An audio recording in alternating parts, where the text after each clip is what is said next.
Hello, എല്ലാ കൂട്ടുകാർക്കും നമസ്കാരം. സീരിയൽ മാനിയ വെറൈറ്റി സ്റ്റോറീസിന്റെ ഏറ്റവും പുതിയൊരു വീഡിയോയിലേക്ക് എല്ലാവർക്കും സ്വാഗതം കേട്ടോ. അപ്പൊ ഞാൻ എത്തിയിരിക്കുന്നത് കുടുംബവിളക്ക് സീരിയലിന്റെ ഇന്നത്തെ സൂപ്പർ ഹിറ്റ് കഥയും ഒക്കെ ആയിട്ടാണ്. അപ്പൊ നേരെ നമുക്ക് സുമിത്രയുടെ ഇന്നത്തെ കഥയിലേക്ക് പോയാലോ. അങ്ങനെ കഥ തുടങ്ങുമ്പോൾ തന്നെ നമ്മളെ കാണിക്കുന്നത് സുമിത്ര ദീപുവിന്റെ വീട്ടിൽ നിൽക്കുകയാണ്. അപ്പം ദീപുവിനെ ചോദ്യം ചെയ്തു. ദീപു കുറ്റങ്ങളെല്ലാം സമ്മതിച്ചു. ചേച്ചിയോട് മാപ്പ് ചോദിച്ചു നിൽക്കുന്ന ആ ഒരു സമയത്താണെങ്കിലോ അനിരുദ്ധിന്റെ വീട്ടുകാർക്ക് അമ്മായിയമ്മയ്ക്കും അമ്മായി അച്ഛനും അനിരുദ്ധിനോട് ഈ രഹസ്യം മറച്ചു വെച്ചതിൽ പങ്കുണ്ട് എന്നുള്ള കാര്യം കൂടെ ദീപു പറയുകയാണ്. അപ്പൊ ഇതെല്ലാം കേട്ടുകൊണ്ട് നമ്മുടെ അനിരുദ്ധാണെങ്കിലോ അച്ഛനോടും അമ്മയോടും ചോദിക്കണം എന്ന് പറഞ്ഞുകൊണ്ട് തന്നെ ആ വീട്ടിൽ നിന്നും ഇറങ്ങി പോവാണ്. അപ്പൊ ഈ സമയത്ത് സുമിത്ര പിന്നാലെ പോയി വിളിക്കുന്നൊക്കെ ഉണ്ടെങ്കിലും അനിരുദ്ധ പോയ പിന്നാലെ തന്നെ ദീപുവിനെ ചോദ്യം ചെയ്യാണ് ചിത്ര കാര്യങ്ങളൊക്കെ പറയുന്നുണ്ട്. നിങ്ങളെ പോലെയുള്ള ഒരു ചതിയന്റെ മുന്നിൽ ഇനി ഒരിക്കലും ഞാൻ നിൽക്കില്ല എന്നുള്ള കാര്യമൊക്കെ പറഞ്ഞിട്ട് അവള് വീട് വിട്ട് ഇറങ്ങാൻ തുടങ്ങുമ്പോൾ സുമിത്ര പറയുന്നുണ്ട്, ചിത്രേ, എന്നോടല്ലേ അവൻ തെറ്റ് ചെയ്തത്, ഒരിക്കലും നീ ഈ വീട്ടിൽ നിന്ന് പോവേണ്ട എന്നുള്ള കാര്യമൊക്കെ പറയുമ്പോഴത്തേക്കിനും ചിത്രയാണെങ്കിൽ ചേച്ചി സ്വന്തം കൂടപ്പറപ്പിനെ ചതിച്ച ഈ മനുഷ്യനെ ഞാൻ എങ്ങനെ വിശ്വസിക്കുമെന്നും പറഞ്ഞ് അവൾ വീട്ടിൽ നിന്നും ഇറങ്ങും എന്നുള്ള കാര്യം പറയുമ്പം ചിത്രയുടെ കാല് പിടിക്കാനും ഒരുങ്ങാണ് ദീപു.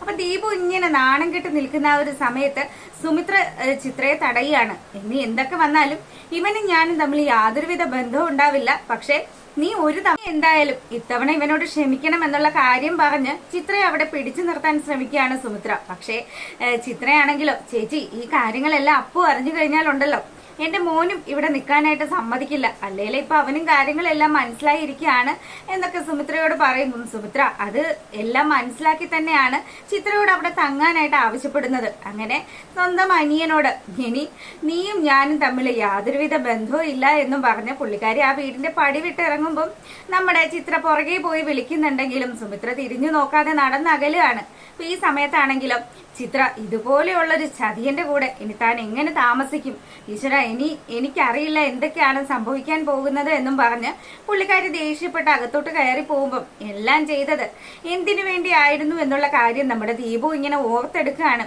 സുമിത്ര അങ്ങനെ കോമാ സ്റ്റേജിൽ കിടന്ന സമയത്ത് സുമിത്രയുടെ സ്വത്തുവകകളെല്ലാം അത് തന്റെ കൈപ്പിടിയിൽ തന്നെ ഒതുങ്ങുമെന്ന് വിചാരിച്ചുകൊണ്ടാണ് ഇവൻ അനിരുദ്ധിനോട് അത്രയും വലിയൊരു കള്ളത്തരം പറഞ്ഞത്.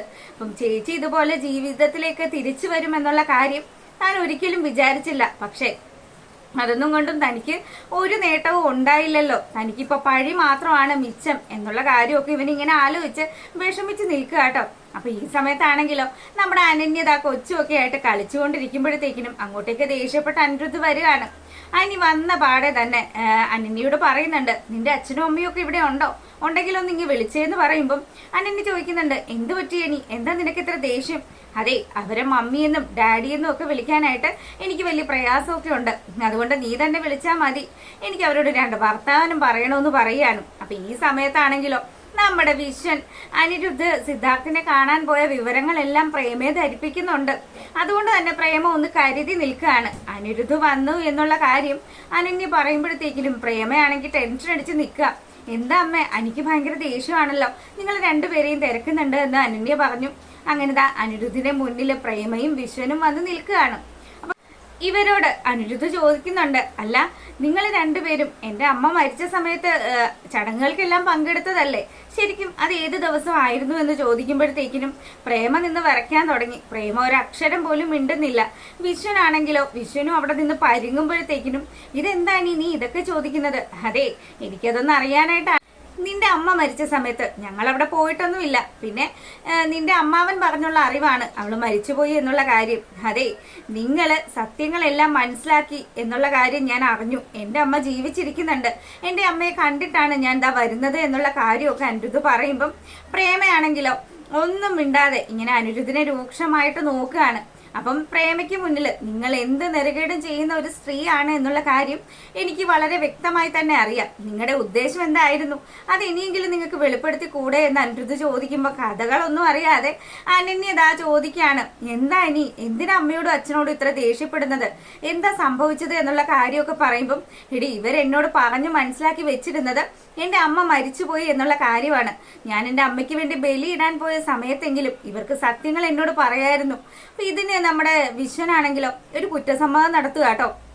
പുള്ളിക്കാരൻ പറയുന്നുണ്ട്, മോനെ അനിരുദ്ധേ, പ്രേമ നിർബന്ധിച്ചത് കൊണ്ട് മാത്രമാണ് അച്ഛനും കൂടി അതിന് കൂട്ടുനിന്നത്. പിന്നെ നീയും അനന്യയും കൂടി ഒരിക്കലും ഒരുമിക്കരുത് എന്നുള്ള കാര്യമാണ് പ്രേമയുടെ മനസ്സിലുണ്ടായിരുന്നത്. സുമിത്ര എങ്ങാനും ജീവിച്ചിരിക്കുന്നുണ്ട് എന്നുള്ള വിവരം അറിഞ്ഞ് നീ അവരുടെ അടുത്തേക്ക് പോയി കഴിഞ്ഞാൽ പിന്നെ നിങ്ങളെ അകറ്റാനായിട്ട് ഞങ്ങൾക്ക് സാധിക്കില്ല എന്നൊക്കെ വിചാരിച്ചു.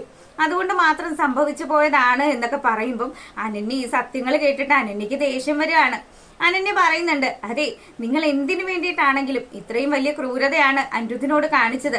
ഒരിക്കലും മാപ്പ് തരാൻ പറ്റാത്ത ഒരു തെറ്റ് തന്നെയാണ് നിങ്ങൾ ചെയ്തത് എന്നൊക്കെ പറഞ്ഞ് സ്വന്തം മകള് തന്നെ പ്രേമയെ ക്വസ്റ്റ്യൻ ചെയ്യുമ്പോഴത്തേക്കിനും, അതെ, ഞാൻ അങ്ങനെ പറഞ്ഞിട്ടുണ്ടെങ്കിൽ എന്റെ മകള് നല്ലൊരു ജീവിതത്തിലേക്ക് പോകാൻ വേണ്ടി തന്നെയാണ്. പിന്നെ അനിരുദ്ധേ, നീ ഇതിനു വേണ്ടിയും കിടന്ന് ഒച്ചപ്പാടൊന്നും ഉണ്ടാക്കേണ്ട ആവശ്യമൊന്നും ഇല്ല.